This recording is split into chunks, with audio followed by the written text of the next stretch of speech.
3, 2, 1. Hello, everybody, and welcome back to the channel. It is your boy Shad.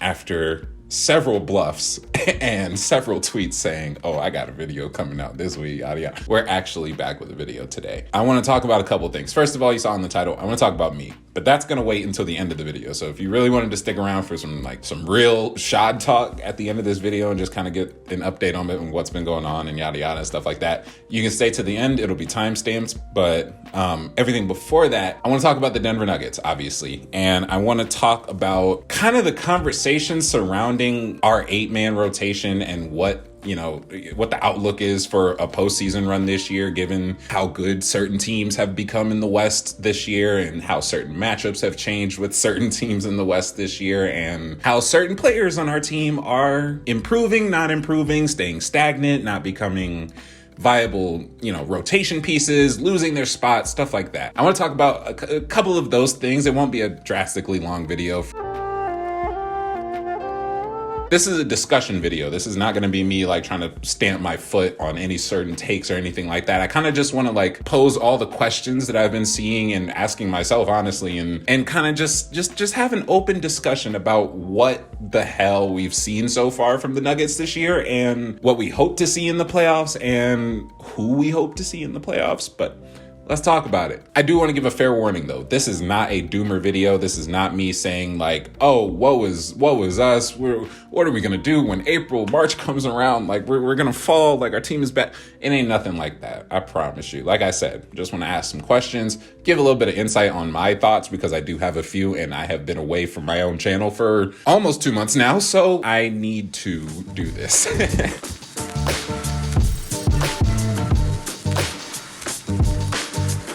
I remember in the preseason, and I don't know what the specific quotes were, but in our videos, just talking about, what the Nuggets outlook for the season is going to look like, yada, yada.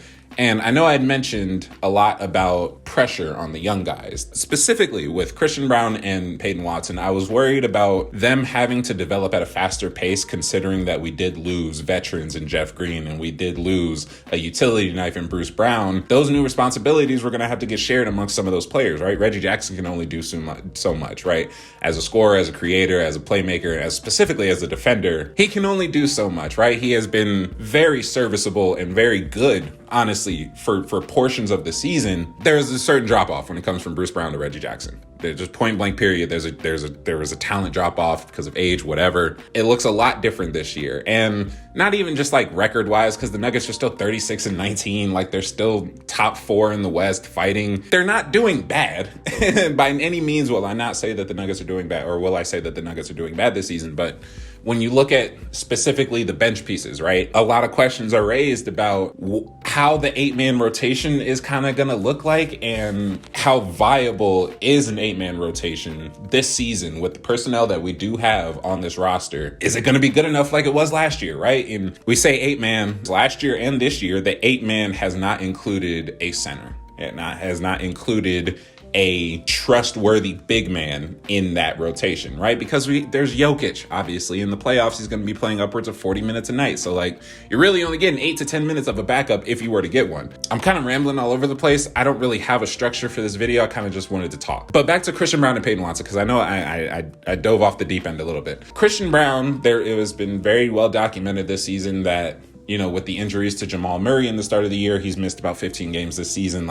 There were times where Christian Braun was asked to be a backup point guard when Reggie Jackson would be starting. And the problem with that, and he's obviously not a backup point guard. He is an off guard, a 2 guard, playing small forward at times as well. And it's been said that kind of has hindered a little bit of development, in terms of having consistency in your role, right? It's so important, especially for a young guy in this league, for a guy on a championship level team to have a consistent role, especially with the starters that are here on this roster, the supercharged starting 5. Having a specific role and having a consistent role is really important. And there were times where he got thrown out of whack, had to play out of position, and it showed. And I think a lot of the conversation surrounding Christian Braun this year stemmed a lot from him having to play out of position And I think that's just a little bit unfair because like the dude was I think still 23 years old, second year in the league. Like he was a vital piece to our rotation last season when we won a championship, and that can't be taken away from him. And this season he is still a vital rotation piece. He's just had a step back. Shooting the ball, he's up to 36% from three. So like that's been fine. It's only been on 2 attempts, but still like that's an improvement. That's something you want to look at and be happy about. A pick and roll ball handler. He's not super great at it, but you can see flashes of him being able to be a pick and roll facilitator. Just there's so many things that have been going on with him and in his role that he deserves a little bit of slack, just a little bit more. Peyton Watson, I've been impressed with his growth. Obviously is like an AG light, someone who is a really good help defender, someone who can play on-ball defense, and someone who, when I say AG light, everyone already knows, like he's been taking that role when AG isn't on the floor in terms of being the dunker spot, in terms of being the short roll cutter from the baseline when Jokic or whoever gets the ball at the free throw line. He's filling in that role, and you can look at so many different plays and line them up with what AG has done, and they look damn near identical, and it's been great. I really do appreciate that specific growth. Offensively in general, I should say, like there's still obviously some work that needs to be done in terms of creating good shots for himself and not putting himself in, really precarious situations when it comes to finishing around the rim.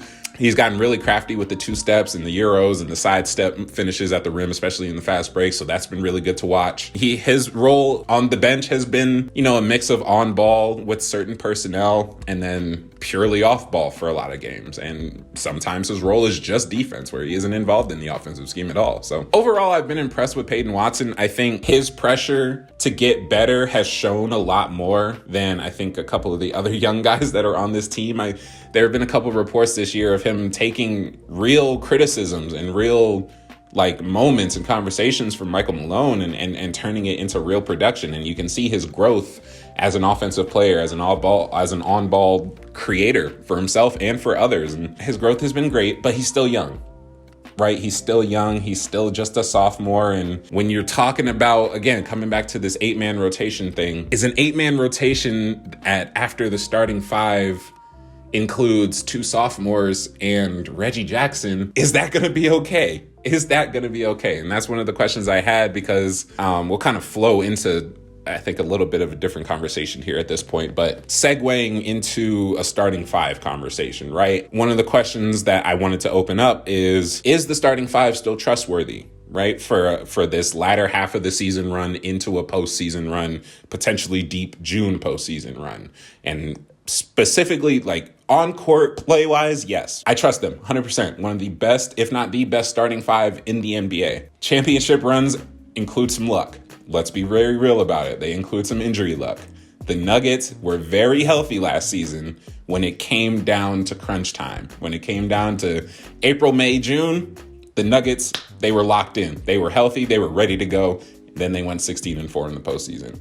This season, Jamal Murray has missed 10 plus games. KCP has started to get a little bit banged up toward the All-Star break, and we'll see if that changes with the long break that they have, because I don't think they play until Thursday. I think today is Monday that I'm recording this. So do we, and this is a follow-up question, do we trust the rotation enough if an injury were to happen, slight, big, whatever? Would we trust the 8-man and now newly 9-man rotation to be enough to get through the rest of the year and get through a postseason run, right?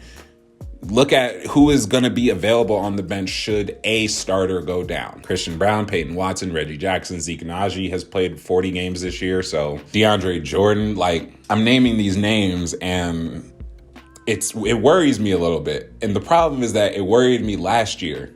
But worrying about it this year is a little bit different because we did lose a couple key cogs. We lost some veterans. We lost some real numbers production. It just reminds me of why it worked so well last year is because of the positional versatility. And if we're looking at the real 8-man rotation right now that has been run in the regular season this year, I believe a couple of times. I can't remember which specific games they were, but I know it has been ran. And if we're looking at the 3 that are coming off the bench, is there enough positional versatility with presumably AG playing backup 5 when the postseason comes around? Is there enough versatility between CB, Peyton Watson, and Reggie Jackson in order to be effective as an 8-man? That's a big question I wanted to ask, and that's kind of what I want to just leave it at, and hopefully you guys can chime in. But another one of the questions I had, who is going to take a leap in terms of being a bench piece and in terms of being a truly, truly reliable playoff bench piece. Is a leap even going to happen with any of the players that we have? Is there going to be a resurgence from Reggie Jackson to a standard where, hey, this guy is a really, really good backup point guard in the NBA right now? There were times where we're like, oh shit, Clippers game, yada, yada. This man's for real. This man's really good. Thank God we have Reggie Jackson. Finally, he's dipped off. Do we continue to do we still trust Reggie Jackson to either get a little bit better and stay more consistent and stay at a good standard? Or do we just not expect a leap to happen at all? And does it even need to happen? We come back to the super starting five where, you know, they're all going to be playing 34, 35 minutes in the playoffs and it won't leave a lot of minutes for anyone else, but shit happens. Shit happens in the starting five. Multiple times this year, players just have not shown up. The circumstances aside, you know, right before the All-Star break, off day, back-to-backs, whatever. Those circumstances aside, they have been acknowledged, but those aside, there have been games where just some starters just completely haven't showed up. And it's been a Jokic show. And it's been at the end of a close game, it's just been Jokic-Murray two-man game. Sometimes it doesn't work. Most of the time it does, but sometimes it doesn't, right? So when those moments happen, when inevitably someone has an off game or an off week or an off stretch, who on the bench is going to be able to fill in that? Or are we just expecting the starting five to fill in for what another starting five member can't do for whatever reason in that moment? And kind of just like the last real thing I guess I wanted to talk about, there's Jamal Murray. It's weird because like, there ain't shit different about what's going on with Jamal Murray this year that we have not seen before. We know he can play at an all-star caliber level, gets hurt for a stretch of the year, comes back in the postseason, averages 30, yada, yada, on yada, yada, yada in the Western Conference Finals. We know the story with Jamal Murray. Does it feel any different this year than when it did last year? Is kind of what my question is and kind of how I want to end out the Nuggets talk of this video. Will he be able to level up again? Because like, even when healthy, there were times where Jamal Murray, boy, that man just does not show up. And it looks bad and the effort looks terrible. And there's just a lot you have to process sometimes with Jamal Murray games. And this is not to say that he is a bad player by any means. Still a 20-point per game scorer, someone who, you know, relies on the system during the year and the stats don't really, hey, Jamal's averaging 25 this year, yada, yada. It's not going to happen like that. We trust Jamal Murray, right? Halfway through the year, he's only played 40 games. We still trust Jamal Murray, right? It's kind of the question I want to end off at. I want to hear y'all thoughts about that. So thank you very much. If you're tuning out and you don't want to listen to Shad Talk, I don't blame you. That's fine.